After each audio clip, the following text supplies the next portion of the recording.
Hey folks, we're hoping for the best today, that this stream will actually work and not explode catastrophically, because we are still on Mediacom, and they sort of decide when things work, I suppose. Yeah, I've taken a bit of a break for now from development. I know where I want to go with things, but I don't know. I don't know, maybe it's the chronic pain or something, but I've generally had the wind taken out of my sail for now. So I'm giving it a hold and checking out the new Satisfactory update, which I'm super excited about, even if I'm super far away from anything from it, which is kind of funny. But, you know, if you don't play, then you'll never catch up to the new content. What was I going for? I was going to go get... What's this? Oh, it's one of those things. No, don't hit me, don't hit me. Hold on. Q. Put that on. Okay. I was... Weird, I didn't realize I opened one of those, they're not traps per se, but little egg clusters. What's this? Ooh, carapace. Alright. Hey, big buddy, you're stuck in there. Also, I recognize that my stream is a weird resolution. My monitor's 1900 by 1200, but if you try to record at that resolution, half the time... that's not what I was looking for. Half the time, it doesn't pick the proper resolution. It's deeply frustrating, if I were to be totally honest with you. So you'll get like 1154, or no, that's actually correct. But you'll get like 1152, sorry, and or something similar when it's trying to get the same resolution, and it's irritating for me because you put in all the work to make it actually accurate, and then Streamlabs is like, I'll just do whatever I want.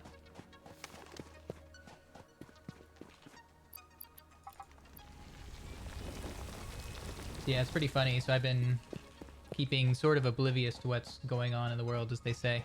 And one of my friends was getting me updated, and I was like, wow, pretty dark. Definitely haven't missed anything in terms of trying to, like, keep a nice level head and all that.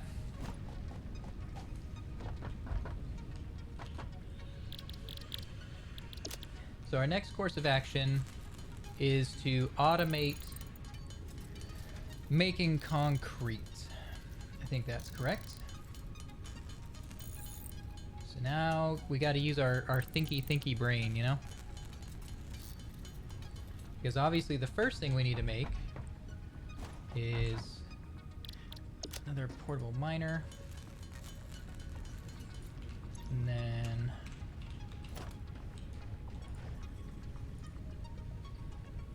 let's see here. We need a miner.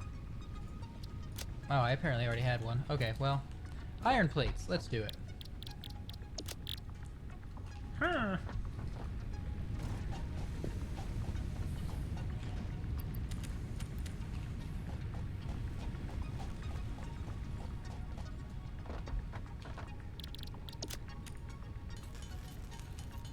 Yeah. There we go. And make some more of these. My logic being we're gonna be making some platforms over to the base.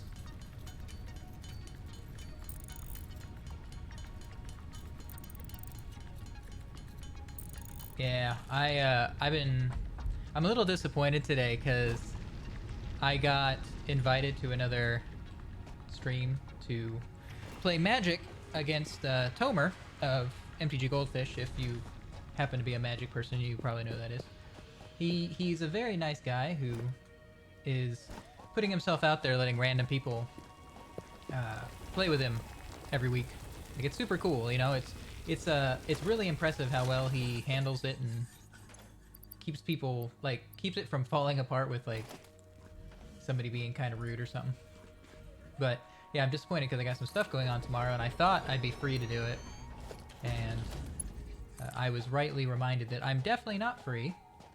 And yeah, I hate misleading people, so I was really bummed that I told him I'd be fine, and then was like, oh, well, I'm an idiot. It happens, though, I guess.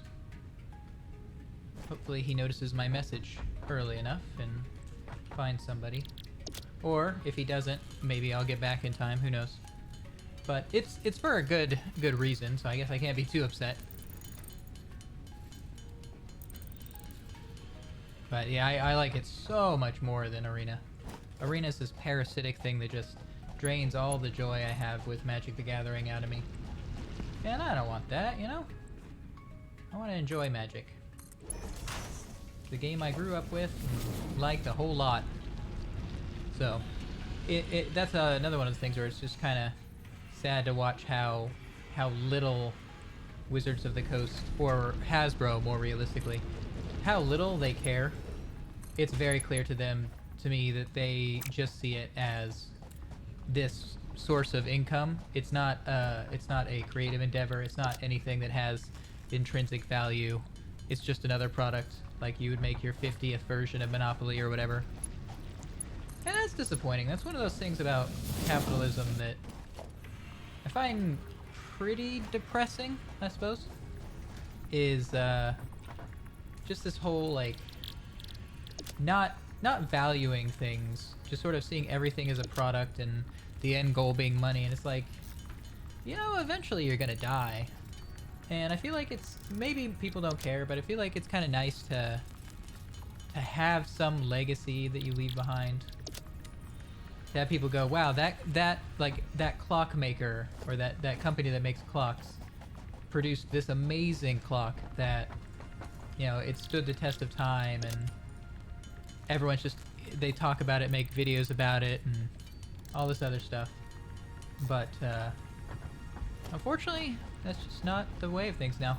And I think it's a huge loss. Like, I actually really enjoy what's his name? Alpha Investments Rudy. And that's one of those weird, like, I sometimes wonder what his feelings on the matter are.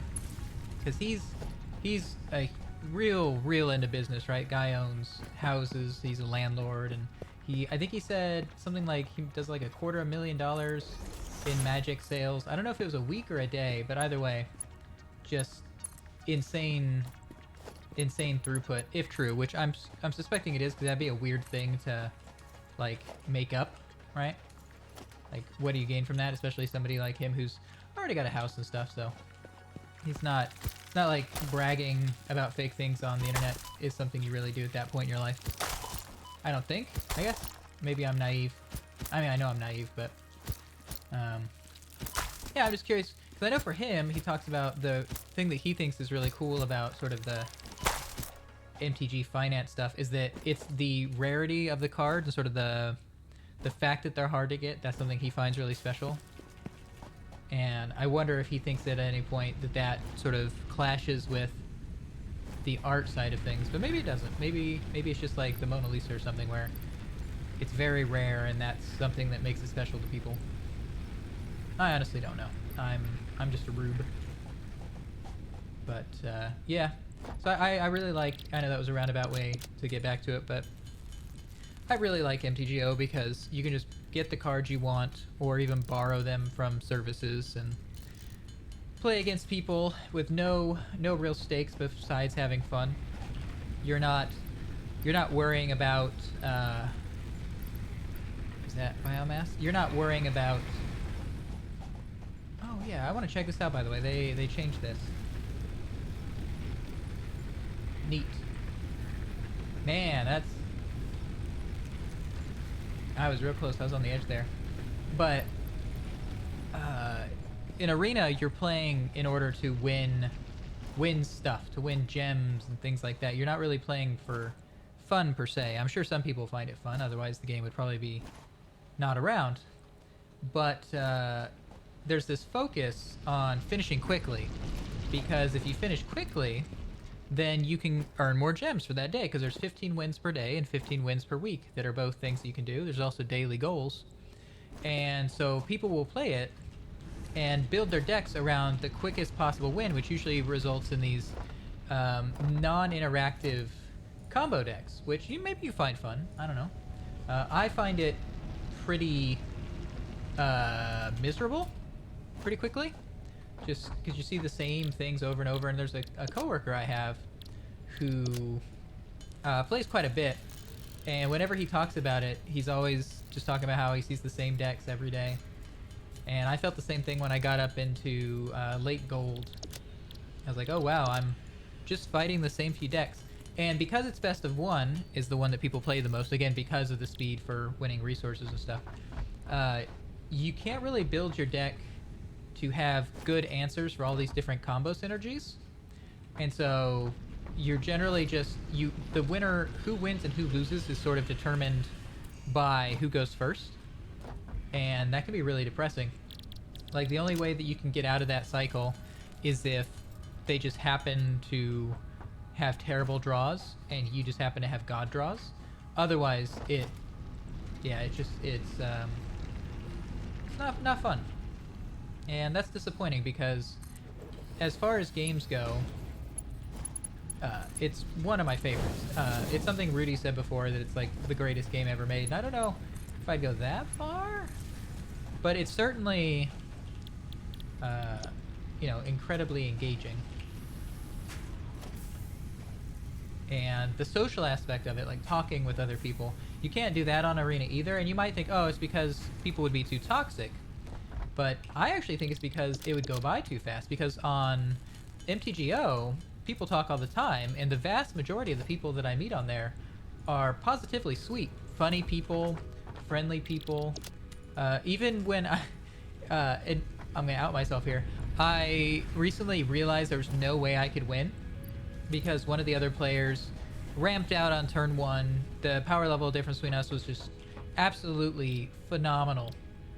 No hate on them, it was just a miscommunication when setting up the room. And so I, with a single land in play, on their second turn, they were, I forget what they were casting. I think it was Tooth and Nail. But knowing that I was doomed, I did Pact of Negation, and they said, "Oh, you're a butthole." And I told them, some percent of me. But even right after they said that, because it was, pretty funny, they said LOL and said no big deal, And so even in moments where you're like actively doing something trolly, because clearly I'm gonna die on my upkeep, people are still nice, right? Like, that's the thing that I think is missing from Arena, really, is there is no social aspect unless you're a streamer or something like that. And that's kind of depressing.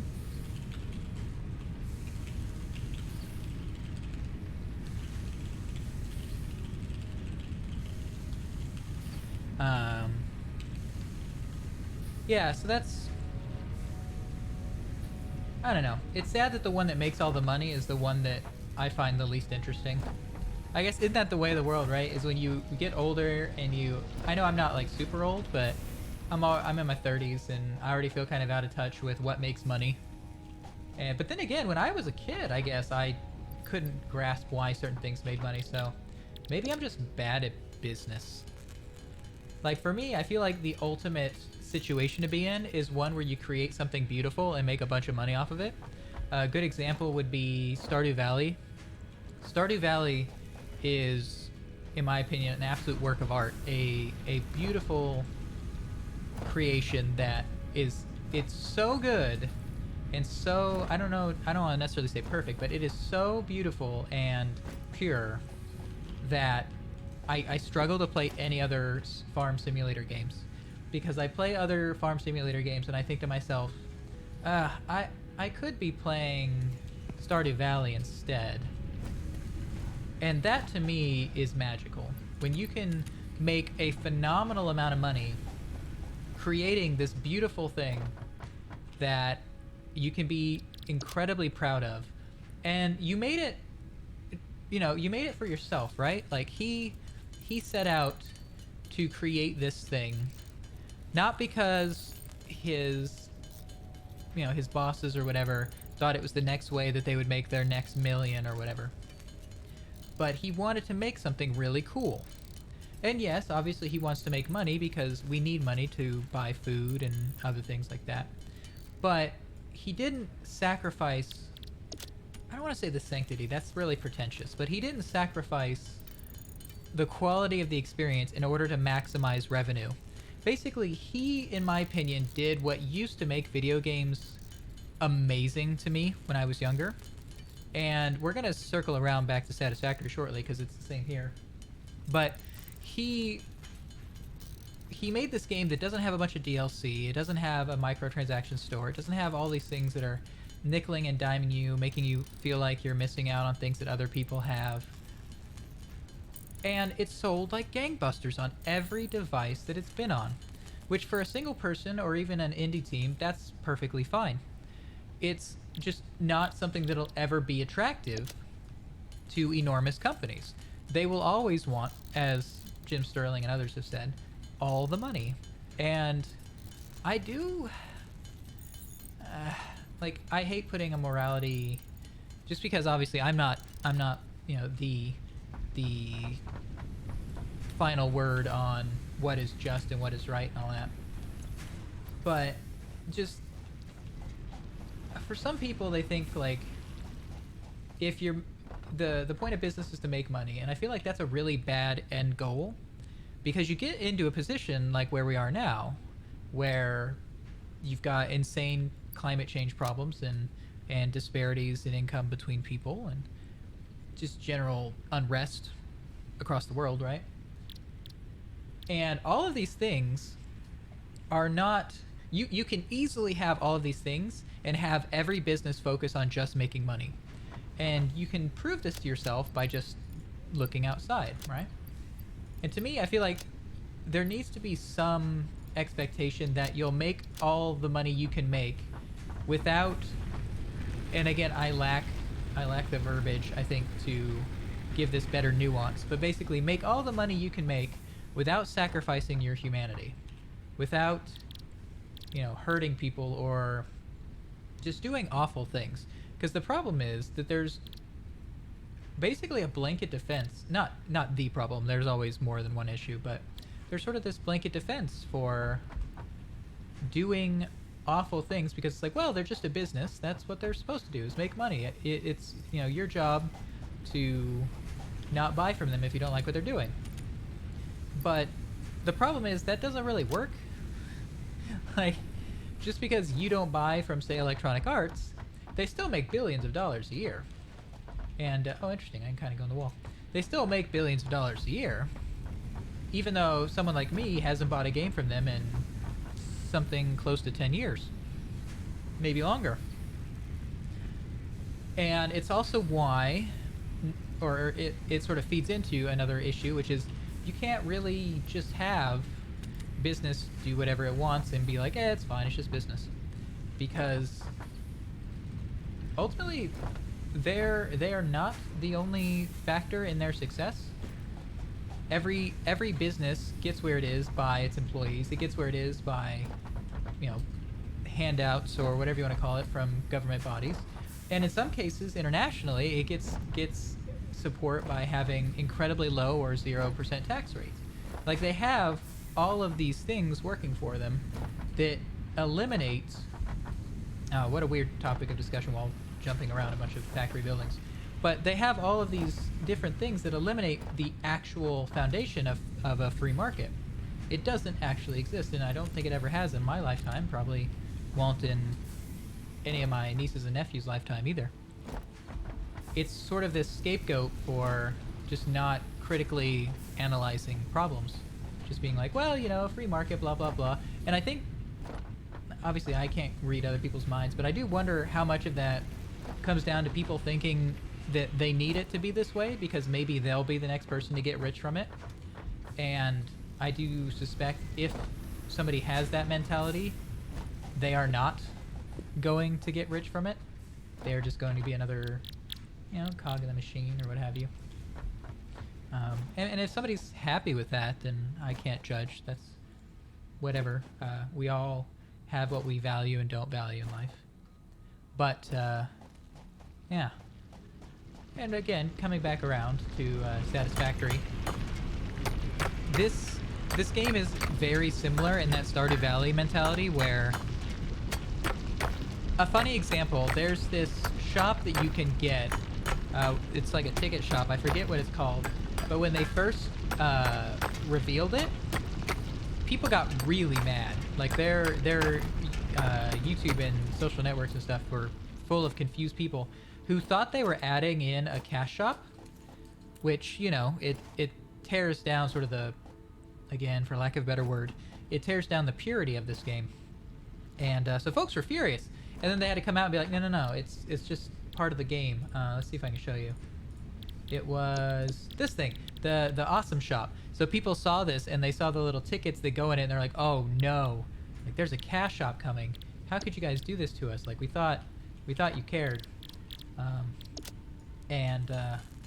Yeah, they're like, no, it's just part of the game. Like you bought the game, you have it. And don't get me wrong, if they ever do DLC for this game, and I feel similarly about Stardew Valley at this point, is that both of these games have way more than justified what they have. They've both games have gone so far above and beyond what I would expect from any game that I wouldn't even mind. For as long as they're willing to keep adding things and for as long as people are willing to keep buying, that's cool. That's a synergy that I hope to someday achieve. Like in terms of life goals, I feel like the only real goal that I've got going on is like if I could accomplish something similar, that would be amazing. Just to make a game that you can, you know, I don't know how you want to word it, make a living off of and just keep adding to it. This is a bad example just because they did get a bunch of money out of people with shady or confused marketing, I guess. But No Man's Sky, in a similar vein of like just constantly making new content, it's a magical place to be. Now, admittedly, again, No Man's Sky was a bit of an oopsie. I was in the minority that loved it, even when it released, and the reason I loved it was we were in the hills of Santa Clarita around the time that it released. Milestone and reached. You have unlocked several structures. Yep, that's fine. And there was wildfires at that time, and I genuinely thought we might lose our home, and it was stressing me out really bad. And No Man's Sky was sort of this mindless experience, and I mean that in as nice of a way as I can, I suppose. And it was just perfectly timed, like just sort of mindlessly walking across planets and scanning things and having no real goal and not feeling pressured to get further along or anything like that. It was a serenity that I desperately needed at that time. And yeah, so I actually loved it when it released, but I recognize that so many things they promised did not exist in the final product. And I also recognize what can lead to that because,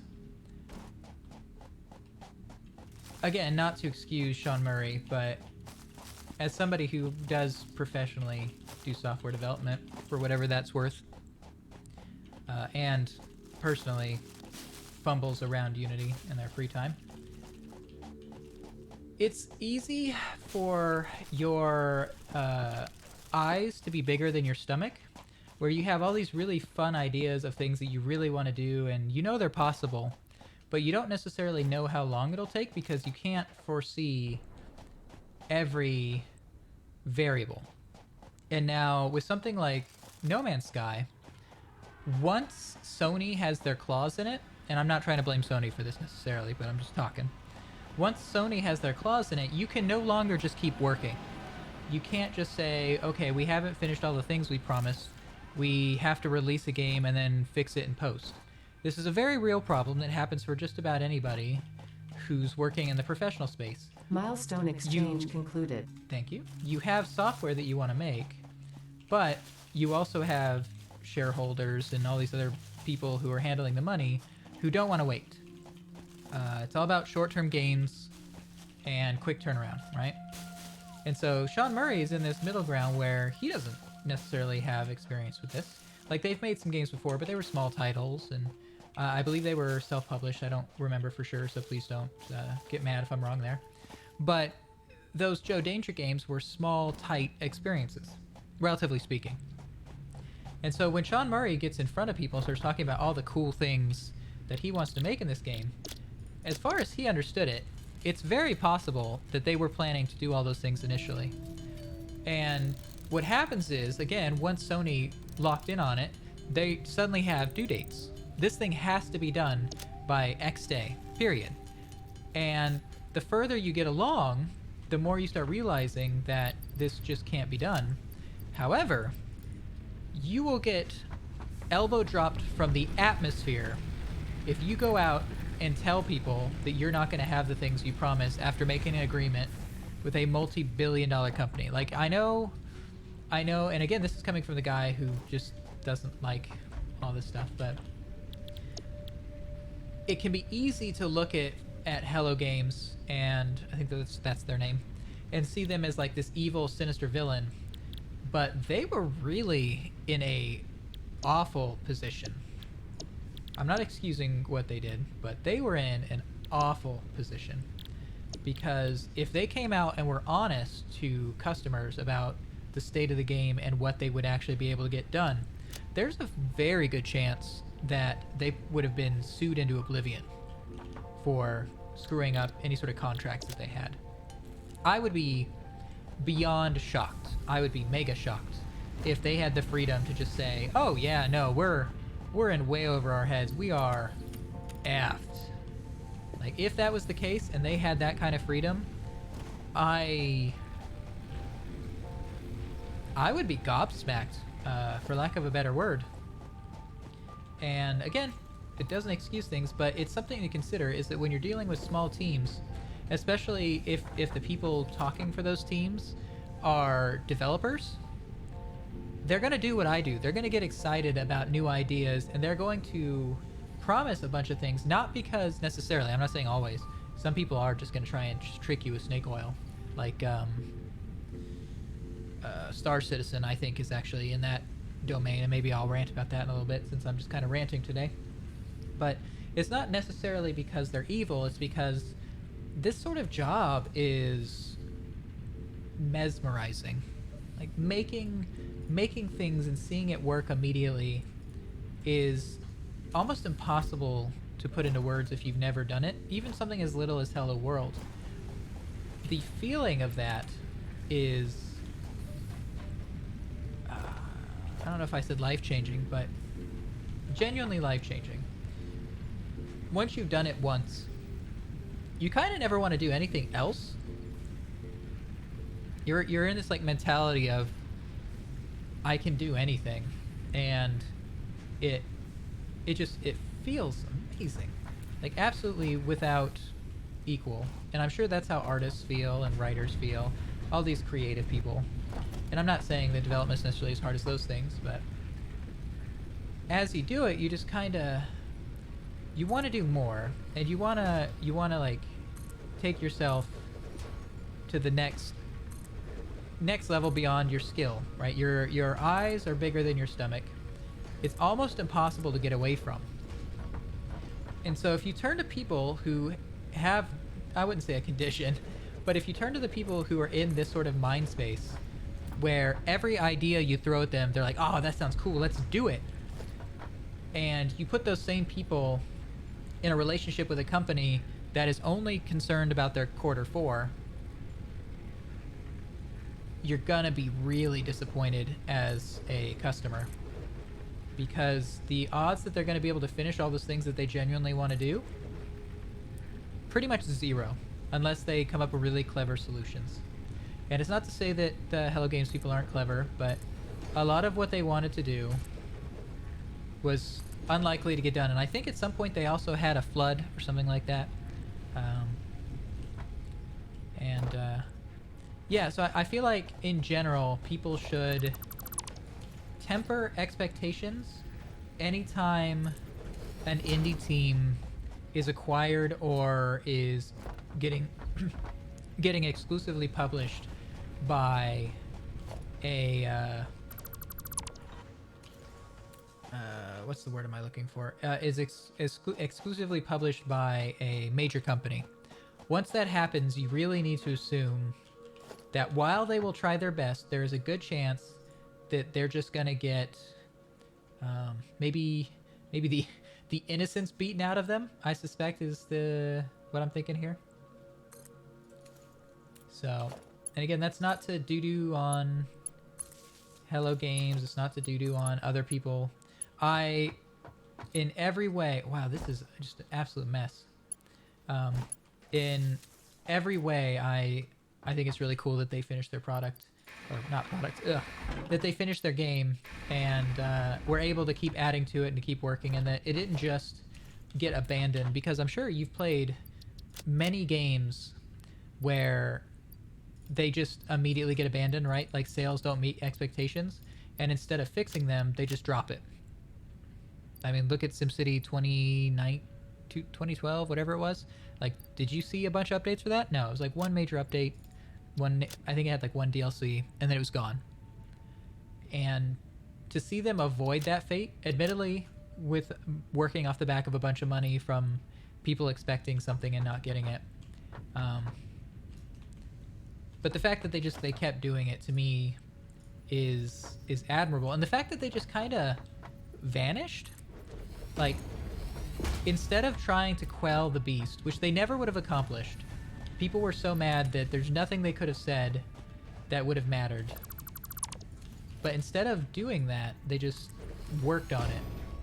And now I personally think, even though I loved it when it released because of, again, the fires and my mentality at the time, what I was going through, but to me, it was, or is, something fairly beautiful.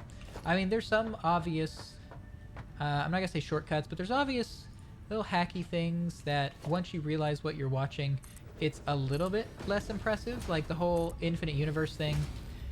Realistically, it's just a room. Like it's a scene with some number of planets that are generated in it, and whenever you teleport, quote unquote, when you go into light speed, all they're doing is unloading the content in that scene and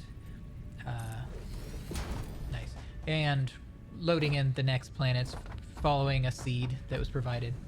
But I mean, it's the same outcome, right? Like if you do that, you're getting the same result as if you literally had all these different maps that people were literally going to. And that's that whole, like, making people think they're seeing one thing but they're actually seeing another. That's super cool to me. It's a bit like magic, in the sense of magic is trying to convince you something is happening when in reality something else is happening, right? And I really dig that. I think it's super cool when people talk about the ways that they've made something look like a more complicated task. Sorry, I had tacos, and oh my god, it's killing me. It was good. They were good though. Alright, no regrets. But yeah, like when you'll occasionally see, I won't because I don't social network anymore, but back in the day when I was down there, you'd see threads from developers where they talk about all the little cheats they've done to make things look more complicated than they are. Because you don't realize it, but a lot of what happens in games, if you did it without cheating, for lack of a better word, the math is extremely complicated.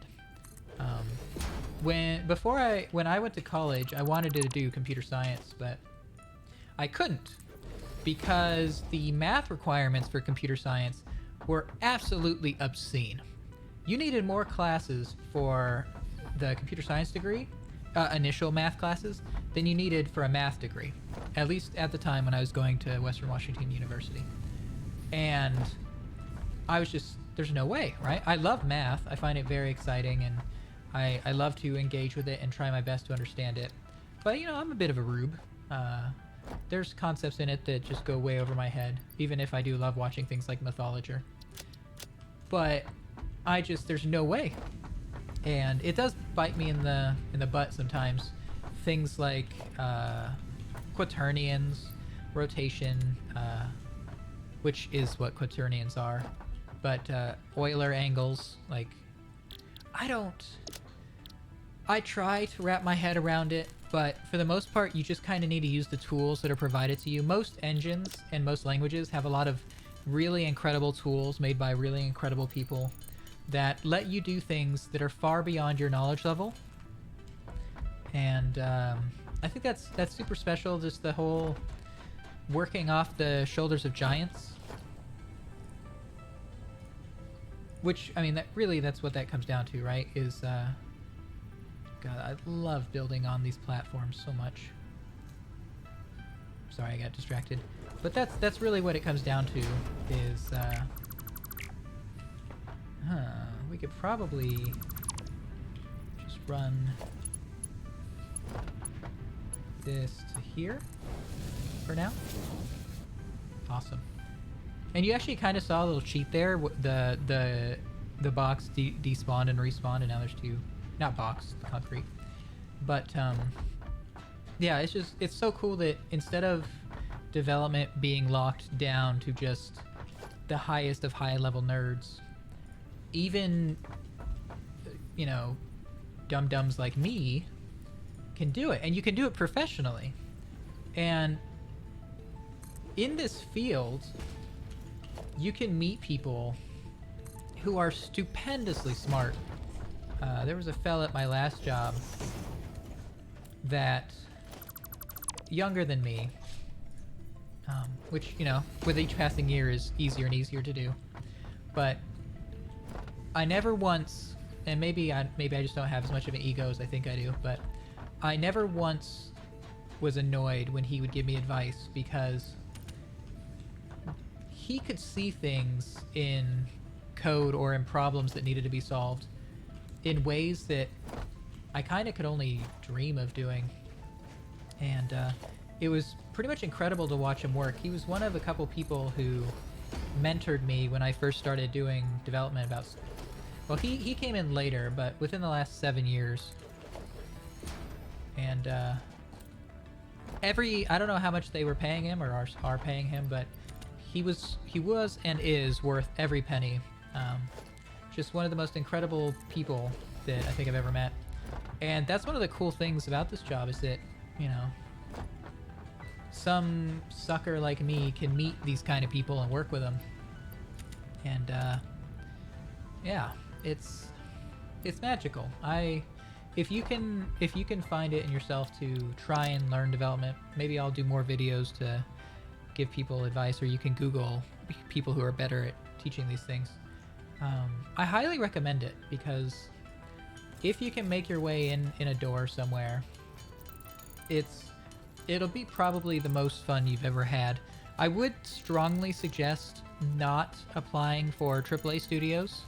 Publicly owned companies, for the most part, at least the very, very big ones, generally are pretty awful. The one I'm with now is actually lovely. The people are very sweet, and I'm a very, very lucky individual. But the EAs and Activisions of the world will bleed you absolutely dry, and they won't care if your health falls apart because of it. So, but if you can get with an indie team or something similar to that, and they may work with you, the thing that you want to do, and I say this as somebody who's terrible at job interviews, is you want to make a prototype to show off your skills. And do it for yourself, right? Make a game for yourself, and then if you find a promising job that's willing to talk with you, show them that. I think that works better than any resume is going to do for you. And my rationale there is, even with my current job, there was a coding test that you had to do, and it was doggone miserable. The stupid thing just did not work. The IDE that they provided thought it treated lowercase and uppercase the same, which, if you've done any sort of development work, you know how asinine that is. And so I could not use it. It was making me absolutely furious.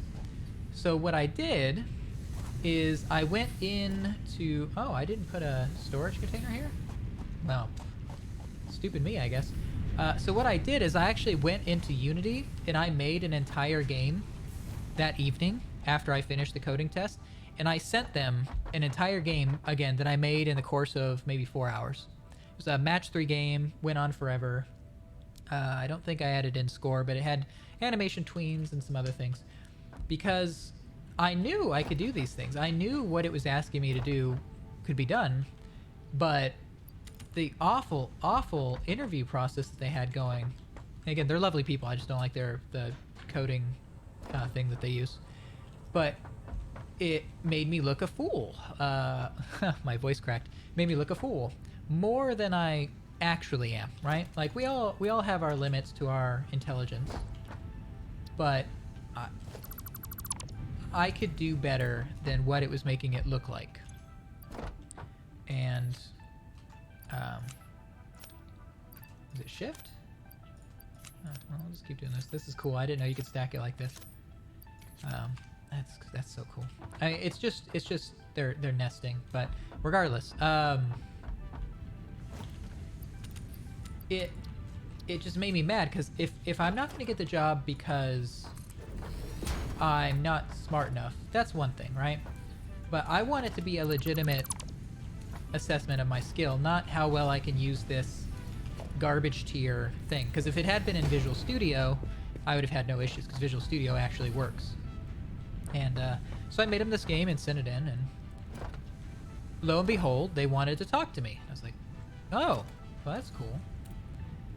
And I think you should do the same, because if you have to do these coding tests, or if it just comes down to your word versus their skepticism, you're going to have a harder time. Because if you're like me, you don't have a degree in computer science. I have a general studies degree, and any sort of studio is going to be extremely skeptical, and they don't want to waste their time on you, because if they spend a bunch of time training you and then you just leave for another job, then they just lost all that money and time that they could have skipped anyways by hiring somebody who already knows.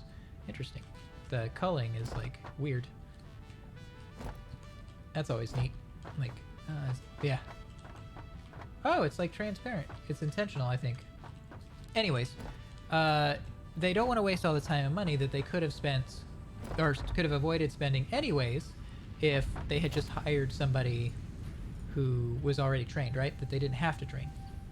And that I don't think is unreasonable. Like the fact that that would happen. Can I do this? No. Okay. So we need to get rid of this. I love that you can do it from this far away. But yeah, so you're gonna want to be able to prove yourself. And I know how miserable that can be. I don't like interviews. The vast majority of my jobs I've gotten not because I'm good at interviewing, but because I happened to get lucky because I either knew somebody who was good at interviewing, who would vouch for me or something like that. I strongly believe in the mentality that generally people get where they are because of, oh no. Can I get rid of it? Where'd it go? Oh, well. We got a block in the ground now. People get where they are because of maybe 80% luck and 20% hard work. Veritasium has a beautiful video on this where basically if you assume that luck plays no part in success, then when luck comes along, you'll be working hard enough to be noticed for that stroke of luck, if that makes sense. I'm butchering this, but basically, if you assume that everything is by luck, you won't be trying. And if you're not trying, then when your lucky break comes along, somebody shows up and notices you, senpai notices you, whatever. Then sorry, just apparently I can't, my brain doesn't want to multitask here. But yeah, so whoops, we gotta do it this way. Is that right? Yeah, okay. So what happens is if you don't think that working hard at all matters, you think it's all luck, then you won't be working ever. And so when your lucky break comes along, you won't get it because they'll just see you slacking off. But when your lucky break comes along, you are actually putting in effort, then it will pay off. And so that's basically what's been the situation for me, is that, let's see here, is that one I want to do? Let's do it off this one. And so what happens is, someone like me they are trying their best at a job where it's, for instance, I was a producer, associate producer, or actually I was a community manager before any of this. So I start off as a community manager, start putting in effort, and just by virtue of luck, is this copper? What is this? Iron.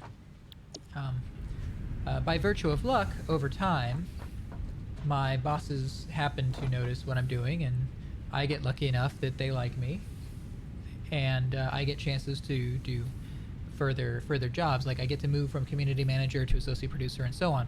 It's very slow progress, and generally speaking, you're going to advance further in public companies if you just move to a new job than if you stick with that same place. This is one of those failures of public companies that I'm shocked still is a thing. It's very stupid, but it is the truth. But for me, that's what happened, and then I made friends at that time with the marketing VP or something like that. And so, years go by, he leaves to a new company, and when he's thinking about who he wants to work with, he remembers me. And so that's the moment of luck, right? Is that he remembered me because we'd had these moments and I'd worked hard around him and stuff.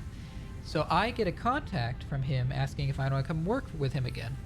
And I genuinely do. Awesome, man. I was super excited. And so, I move jobs, and that when you switch jobs, generally you see a pay raise. At least if it's in an industry that's not like service industries and stuff, unfortunately seem to be pretty bottomed out. But in creative industries, you'll see this, is that you generally move up in pay as you switch jobs. As long as you're not switching jobs because of a layoffs or something. If it's switching because you're currently employed and some place wants to steal you, that's what'll happen. But so he contacts me, and so that's that moment of luck. And at my new job, I'm a producer, just like before, but there's not enough work. Regulated industry doesn't move very fast. Vegas moves at a glacial pace, and that may be overstating how quickly they move. So I'm getting desperately bored, just losing my mind. I need more things to do. And so I start asking developers there if I can help them with their work. Now I get lucky because they are down for it. They love to talk about development with people, and because I'm interested, they're willing to let me help them. And so again, there's that moment of genuine luck. I happened to be at a job where the developers wanted to chat with somebody about their work. They weren't people who just wanted to lock in and close off to the world. And then my boss changed. And the new boss, I happened to show him a prototype that I had made. And he asked, do you want to do this professionally? And I said, holy cow, yes, more than anything. That would be amazing. I'm bored to tears, and being a developer has been like a childhood dream of mine. And he says, okay, well, we'll do that then. And so I got lucky there because he was willing to take that chance. But had I never, ever tried to do development work, he would have never even thought to ask that because there'd be no reason to. I would have had nothing to show him.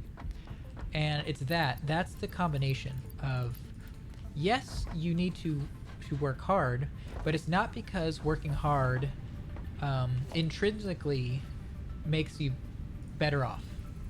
It's about being lucky, but you need to be working when that lucky moment comes.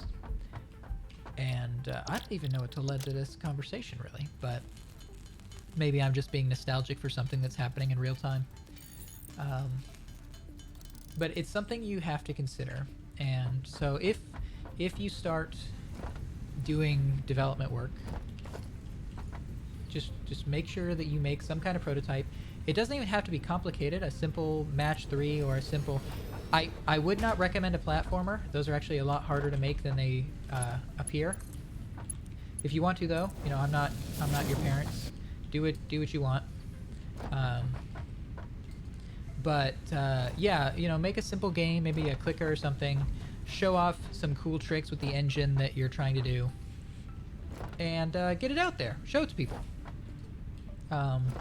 I actually have gotten quite a bit of luck and contacts through LinkedIn. As cliche as that sounds, people do use it. It's not just for bragging about how cool you are. which some people do on there, and I'm always like, that's a little embarrassing, where they're just like, man, look how cool I am. Don't you wish you were as cool of a person as me? It's like, please stop doing this. Because I can't imagine that actually makes you hireable. But, like, people like, I on some level, people like confidence. But, I think humility is important because no place wants to hire somebody that would not be willing to take advice. And so if you come across as the world's smartest human being, you're probably going to get avoided because people like that are generally insufferable. And I know, having worked with a few. Ooh, gotta close my eyes, sorry. I don't like falling in games. That was stupid of me. But, yeah. So that's sort of my diatribe. If you happen to watch this wherever you do watch it, if you enjoyed some random moron rambling about things, maybe I'll start doing it more often. It's a bit of fun, but if not, I'll probably still do it anyways, because I do find streaming and making videos, even if they're bad, pretty entertaining. I make an honest effort of never looking at the stats page on YouTube because it's very confusing and occasionally depressing, because you can't really tell what you're doing is working or not. Depending on how you define working, I suppose.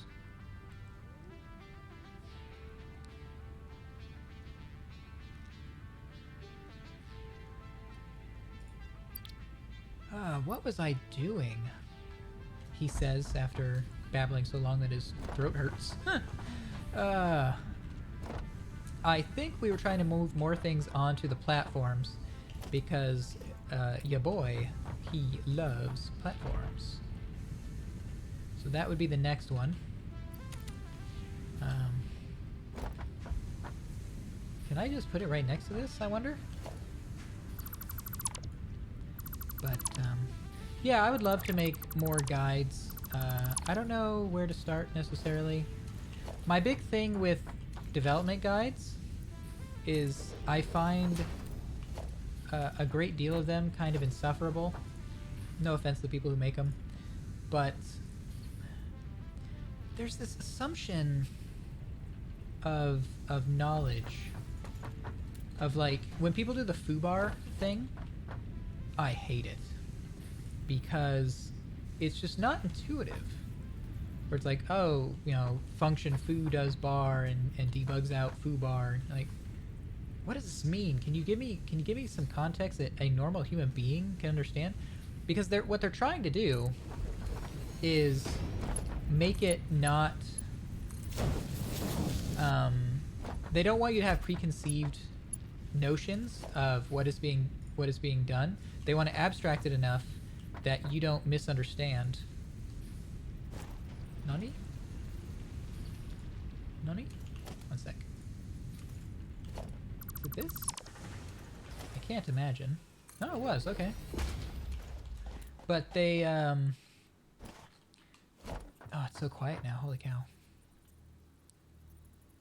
They're trying to abstract it so that you don't have preconceived notions that screw it all up. But the problem I have with that is that if you abstract it too much, it just stops being useful.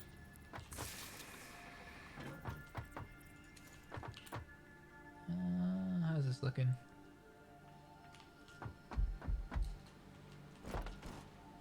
And then... So I like to give people... let's see here. Just so we can get this going again. But I like to give people... Oh, wow. Examples of things that are applicable? I don't know what the word I'd be looking for. Not so abstract that you need to already understand development in order to do them. Because that's kind of where we sit with a lot of these tutorials, is if you don't already have foundational knowledge, then you can't really get anywhere because you don't have the context to understand the examples being thrown at you. A good example is the Microsoft Developer Network. I recognize that they make that for developers. I mean, it's in the name. But there's nothing stopping them from making it human readable. They don't have to use the most clever, snarky examples for how to use certain functions.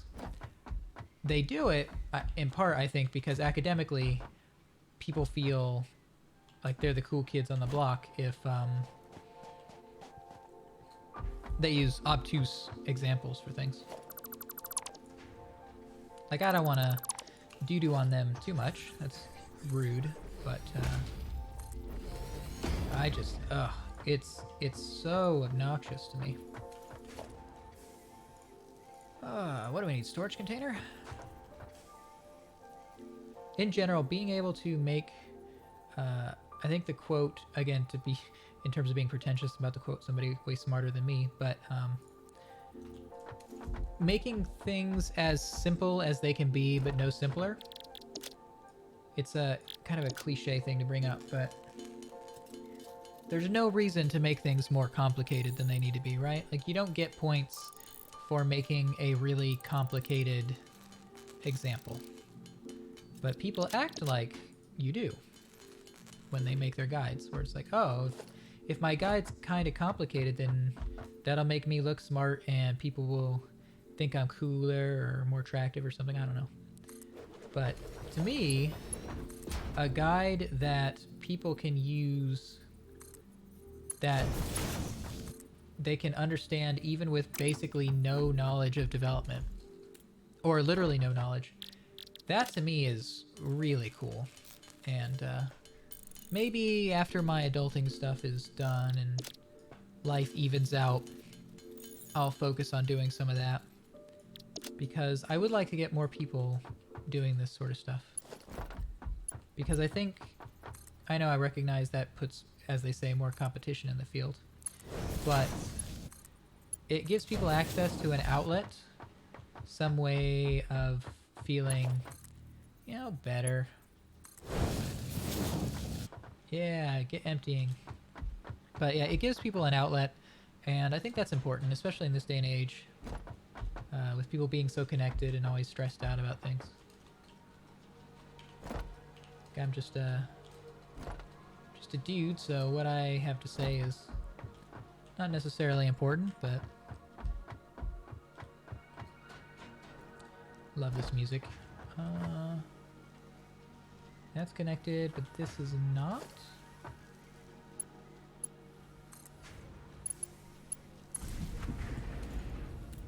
We good? Yes, okay. So yeah, now we got, I should work on that, saying less, but we've got, he immediately goes into instead. That counts, right? It's changed. We got a good foundation going. We're starting to move buildings. I really appreciate that you fully refund your buildings. Oh man, look at that. Something I'm noticing there. Oh wait, I'm wrong. Look at that. Their lighting actually does shift with the moon. I was trying to do that with Moosecat Sanctuary, and I failed spectacularly. Oh, I wonder what that is up there. Guess we'll find out eventually. It's interesting how choppy it is. Just kind of chunk. Can I see what my frame rate is, I wonder?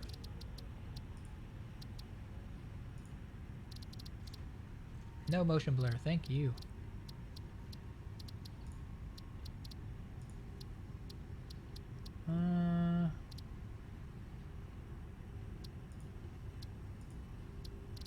Let's see, key binding. Is there a show FPS? There isn't. Max FPS.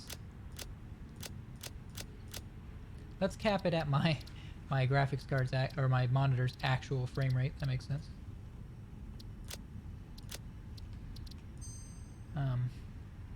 Yeah, I don't know. No idea what our frame rate is. The recording's 30 frames per second, so that doesn't matter. But yeah. What a pretty game. All this area just waiting to. Ooh, Slug. Oh, closing my eyes.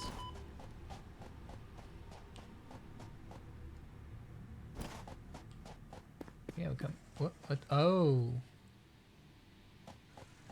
We're gonna need some nuts before we go take that out.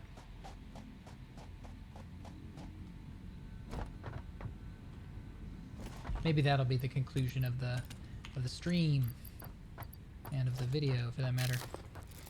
Eat some nuts and kill us a very mean critter.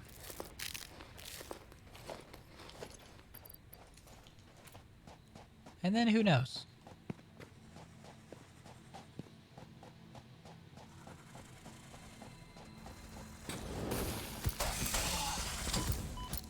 No! Hey! We got him! And we got our slug. Very sluggy. Cool. Yeah, I was trying to play Subnautica recently, and I don't know if it's because I've nearly drowned before or something, but man, is that game stressful. Oh, oh! Oh my. Not a fan of these. What on earth? Ew, it's gushing. Oh, that's gross. Are there any more? Are they on the roof? No, okay.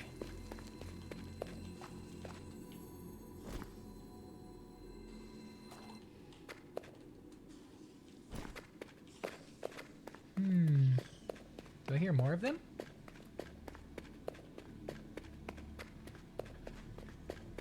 I feel like I did.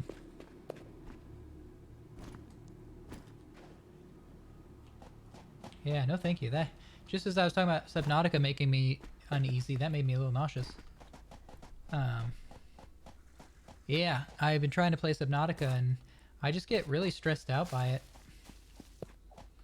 So then I put it down for something less stressful like Dark Souls 2. Which I think is saying something. There's just something oppressive about being in water. You're sort of out of your domain, and it's not something humans do very well. And when you add in the element of alien life, you don't even know what to expect. You know, you see an octopus or something, and you sort of know what it's going to do, but in that game, you don't really know what the creatures do. And so yeah, it really gets you. I think it'd be cool if you could sleep in the beds to make it daytime, but that's another story entirely.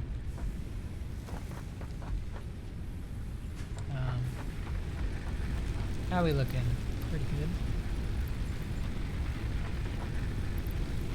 So I guess the next thing I want to do is make an absolute metric ton of screws.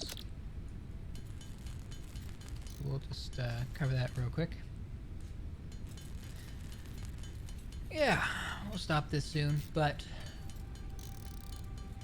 yeah, it's a pretty game, and again, another one of those like indie projects that, or I assume indie, that is really cool to me. I recently did, as I showed you in a previous video, did a ocean shader for Moosecat Sanctuary, and it's such a fun experience to try new things and get instant feedback. Because one of those things that was always missing in school for me was some kind of instant feedback loop. Because, you know, you do work and you wouldn't hear back from teachers or the school on how your performance was for months. And you compared that to like hanging out with friends or playing games or even reading books, and how these things would give you instant gratification and would instantly kind of tell you how you're doing, good or bad. And when you have the option of delayed satisfaction or instant gratification, all animals, unfortunately including humans, they go for that instant gratification, right? And I don't think that's necessarily evil or wrong, because you can very easily, with a little bit of thought, make make it so doing that isn't like a catastrophic climate problem. You know, if we had a metric butt ton of nuclear power or other sources, then things like crypto wouldn't matter because the energy that's getting used is not adding a bunch of emissions to the atmosphere or something like that, right? Or if we had an actually like god tier recycling and renewable system for materials, then it wouldn't really matter if people were constantly switching out their phones or whatever. The problem with instant gratification these days, or a problem, sorry, is not necessarily the notion of instant gratification. It's just that the tools that we have to generate those things to give us instant gratification are very clumsy. They're very wasteful, and it's because of that it's a problem, right? Because like if the thing that instantly gratified you was, I mean, I guess technically it does, but if it was breathing, for instance, well, easily every human being on the planet could breathe all the time, and it would have no meaningful negative impact on the environment, as we've already seen. But if instant gratification for everybody was tossing a Molotov into the nearest forest, then you would have an issue, because that has a very high consumption rate compared to the output. It's a really extreme example, but hopefully you kind of get the idea. So once we can get it to the point where everybody's throwing a Molotov in virtual reality, it's not a big deal anymore, because you're using very little resources to accomplish that same level of satisfaction. And I think that's where we'll end it. That feels like a satisfactory rant. Nice hour long. Yeah. Have a good day. That was fun.